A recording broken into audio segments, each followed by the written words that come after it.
ગુનામાં સંકળાયેલા આરોપીનું સરઘસ કાઢવામાં આવ્યું।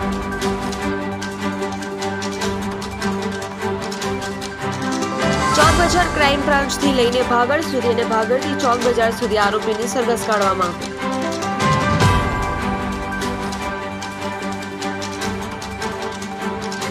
अलग अलग गुनाओं में संकળાયેલા આરોપીઓનું સરઘસ શહેરમાં કાઢવામાં આવ્યું।